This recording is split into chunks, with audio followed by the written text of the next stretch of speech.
Երկար սպասված եւ քննարկված այցը կայացավ։ Հայաստան ժամանեց ԱՄՆ ամենաբարձրաստիճան պաշտոնյաներից մեկը փոխնախագահ J.D. Վենսը։ Սկզբում առանձնազրույց Հայաստանի վարչապետի հետ, հետո օնլայնված կազմով հանդիպում։ Վերջում այն, ինչ խոսել էին դռների հետևում, հայտարարեցին լրագրողների առաջ։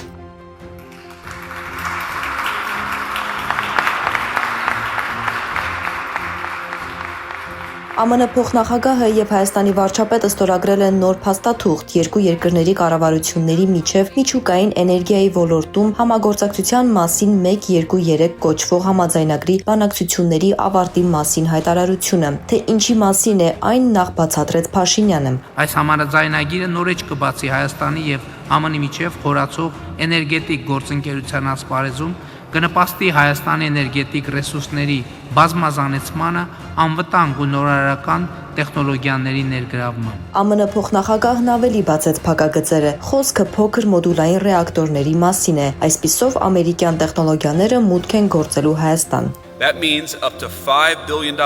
Դա նշանակում է մինչև $5 միլիարդ նախնական արտահանում ԱՄՆ-ից, ինչպես նաև հավելյալ $4 միլիարդ երկարաժամկետ աջակցություն վառելիքի մատակարարման եւ տեխնիկական սպասարկման պայմանագրերի շրջանակում։ Սա դասական win-win-ի օրինակ է թե Հայաստանի, թե Ամերիկայի Միացյալ Նահանգների համար։ Երկու երկրների հարաբերություններում առաջընթաց է արձանագրվել նաև ռազմական եւ պաշտպանական ոլորտում։ Հայաստանը ԱՄՆ-ից ձեռք է բերել VBAT տեսակի անօդաչու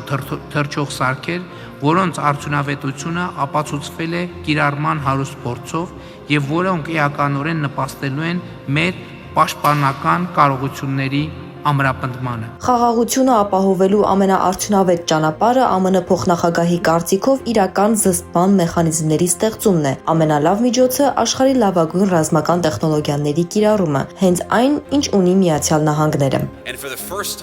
Եվ այսօր առաջին անգամ մենք հայտարարում ենք ռազմական տեխնոլոգիաների խոշոր վաճառքի մասին 11 միլիոն $, չափով դիտարկման անօդաչու թռչող սարքերի տեխնոլոգիայի մատակարարում Հայաստանին եւ մեր լավ բարեկամին վարչապետին։ Վարչապետը այդ տեխնոլոգիան կօգտագործի իր երկրի անվտանգությունն ապահովելու եւ մեր ստեղծած խաղաղության կայունությունն ու տևականությունը երաշխավորելու համար։ Սա Միացյալ Նահանգների համար նշանակում է ավելի շատ աշխատատեղեր եւ ավելի մեծ ներդրումներ մեր սեփական պաշտպանական տեխնոլոգիաների ոլորտում։ Երկկողմ հարաբերություններում նշանակալի ձեռքբերում է համարվել նաև արհեստական բանականության եւ նորարարական տեխնոլոգիաների ոլորտում առաջընթացը։ Օգոստոսի 8-ին Հայաստանի եւ ԱՄՆ-ի միջև կիսահաղորդիչների եւ արհեստական բանականությունների ոլորտում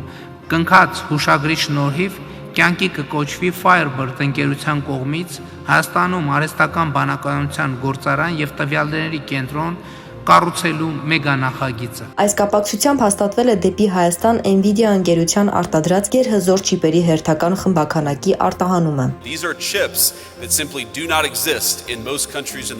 Խոսքն այնպիսի չիպերի մասին է, որոնք պարզապես գոյություն չունեն աշխարհի երկրների մեծ մասում։ Դրանք այժմ մշակվելու են եւ այդ չիպերի հիման վրա գործող տվյալների կենտրոն է արդեն կառուցվում։ Վենսի այցը նպատակ ուներ խթանելու թրիփի զարգացումը։ ԱՄՆ փոխնախագահն անկեղծացավ, բավական ժամանակ են տրամադրել վարչապետ Փաշինյանի հետ խոսելու այդ մասին, եւ թե ինչպես կարող են գործընթացն արագացնել։ Վենսը կարծում է, խնդիրը ֆինանսական միջոցների պակասը չէ։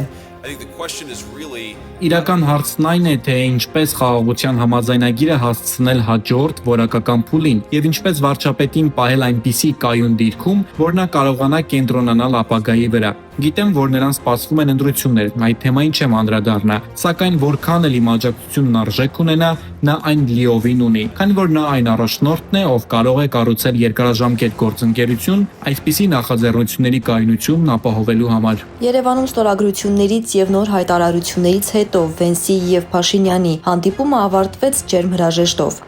ԱՄՆ փոխնախագահը Երևանից մեկնում է Բաքու նույն նպատակով իրականացնելու այն, ինչ հաստատվել է խաղաղության համաձայնագրի շրջանակում։